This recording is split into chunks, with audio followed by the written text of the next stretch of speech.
Islamabad a déclaré jeudi avoir effectué des frappes ciblées contre des terroristes dans la province du Sistan-Baloutchistan, en Iran, 2 jours après une attaque aérienne meurtrière de Téhéran visant des cibles terroristes au Pakistan. 2 jours après une attaque iranienne sur son territoire, le Pakistan a annoncé jeudi 18 janvier avoir mené dans la nuit des frappes contre des caches terroristes en Iran, qui ont fait 7 morts, selon la télévision publique iranienne. 3 femmes et 4 enfants avaient été tués dans des explosions survenues dans le sud-est du pays, a rapporté ce média d'État iranien. Ce matin, le Pakistan a mené une série de frappes de précision, hautement coordonnées et spécifiquement ciblées, contre des caches terroristes dans la province du Sistan-Baloutchistan, dans le sud-est de l'Iran, a annoncé dans un communiqué le ministère pakistanais des Affaires étrangères. Un certain nombre de terroristes ont été tués, a-t-il affirmé. L'agence officielle iranienne IRNA a indiqué que plusieurs explosions ont été entendues dans plusieurs secteurs autour de la localité de Saravan, en citant un responsable du Sistan-Baloutchistan où l'armée est confrontée à une insurrection larvée depuis des décennies. Ambassadeur rappelé.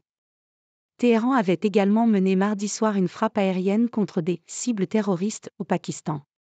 Islamabad avait jugé mercredi totalement inacceptable et injustifié cette attaque, qui avait causé la mort de 2 enfants.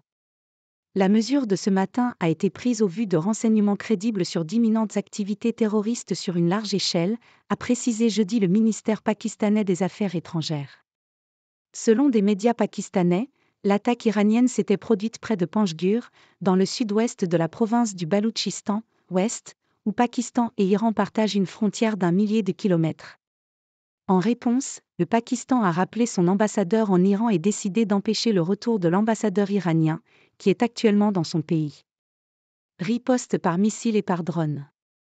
L'agence de presse iranienne MER avait précisé que cette riposte par missile et par drone avait visé le quartier général au Pakistan du groupe djihadiste Jaish al-Adl, armée de la justice en arabe, en réponse à une agression contre la sécurité de l'Iran.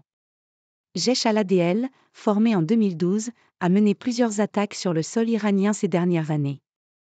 Mardi, l'Iran avait procédé à des tirs de missiles sur ce qu'il a qualifié de quartiers généraux des espions et de cibles terroristes en Syrie et au Kurdistan irakien autonome. Ces frappes iraniennes surviennent au moment où le Proche-Orient est secoué par la guerre qui oppose le mouvement islamiste palestinien Hamas à Israël dans la bande de Gaza et les attaques des rebelles houthis du Yémen, soutenus par l'Iran, contre des navires de commerce en mer Rouge. Iran et Pakistan s'accusent fréquemment de permettre à des groupes rebelles d'opérer à partir du territoire de l'autre pour lancer des attaques, mais il est rare que les forces officielles de l'un ou l'autre de ces pays ne soient impliquées. Les États-Unis ont condamné ces frappes iraniennes, le porte-parole du département d'État, Matthew Miller, dénonçant le fait que Téhéran ait violé les frontières souveraines de ses voisins au cours des derniers jours. Avec AFP.